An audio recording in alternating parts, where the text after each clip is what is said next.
Hello, everyone. My name is Iman and I'm a junior theater performance major from Baton Rouge, Louisiana.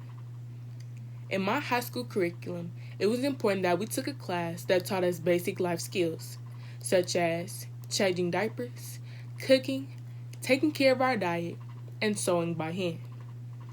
With all of the machinery available, one may ask, why do I need to know how to sew? Well, sewing can be used for more than clothing manufacturing or repairs, such as adding your own personal designs to clothing, blankets, and other items. Today, I will teach you two basic stitches that can be used for this: the blanket stitch and the back stitch. The materials that you will need to complete this are thread, your sewing needle, sewing scissors, and fabric, preferably cotton for beginners. To complete these stitches, you must first thread your needle. Take how much thread you think you will need from the spool and double it. Pull the thread through the needle. Then pull it to where it's halfway. Cut the thread. Take the ends of the thread and wrap them around your pointer finger. This should be done about 2 or 3 times. Roll the thread off the tip of your finger until it is tangled, and then pull it towards the end to create a knot. For the blanket stitch, you must begin in the corner of the fabric. Stick the needle through the underside of the fabric and pull until the needle is all the way through and the knot is touching the back of the fabric. Put the needle through the same hole again to secure the stitch, but this time leave a small loop in the thread, but not too small. As you can see, I use my finger as a placeholder. Run the needle through the loop and make sure that when you pull, it is loose enough to keep the fabric from bunching up on the ends.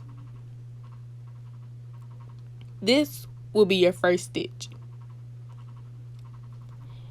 Insert the needle at the next spot on the fabric at your desired distance and pull, leaving another loop.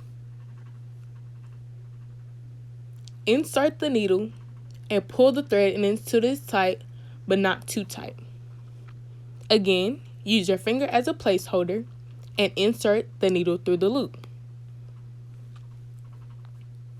This stitch will be your first blanket stitch and will resemble a square with only 3 sides. Continue the sequence of the blanket stitch until you have reached your desired length. Once you have reached your desired length in the blanket stitch, you must close it out. Flip to the back of the fabric and run the needle under the last secured stitch. For this one, it will be the second to last stitch. Pull the needle under the stitch and tie the thread until it forms a knot. Pull it so it is tight. To complete the entire process, clip the excess thread at the end, and that will be your blanket stitch. The next stitch is the back stitch. Stick your needle through the back of the fabric, just as the blanket stitch, and pull until the knot touches the underside of the fabric. Choose the length that you would like the individual stitch to be. For myself, I use pencil marks. Stick the needle through and pull the thread all the way through the back side of the fabric. Make sure it is tight. Next, insert the needle into the back side of the fabric again, right across from the beginning stitch, and pull it until it is tight. Then insert the needle at the beginning of the first stitch and pull the thread tight. These 2 stitches should form a line.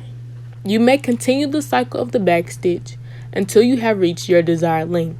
Your stitches will begin to form an even longer line. Once you have reached your desired length for the back stitch, you may close it out. You can either use the method from the blanket stitch and insert the needle at the last secured stitch, or you may use an easier method and tie the string of the needle into a knot and slide it down slowly to make sure that it's tight and secure. You can do this twice. Once you have secured the closing knot, you may clip the thread as close to the knot as possible without cutting your stitch. This will complete your back stitch, and on both sides you will see there is a line. Now that you have learned the method for the blanket stitch and back stitch, you may use them for your creative projects. It is important that you take your time to ensure neatness and accuracy. Here's an example of the blanket stitch and back stitch used to create a stuffed gingerbread man. This is one of the many projects that hand sewing can produce. As you sew, remember to be careful and creative. Thank you.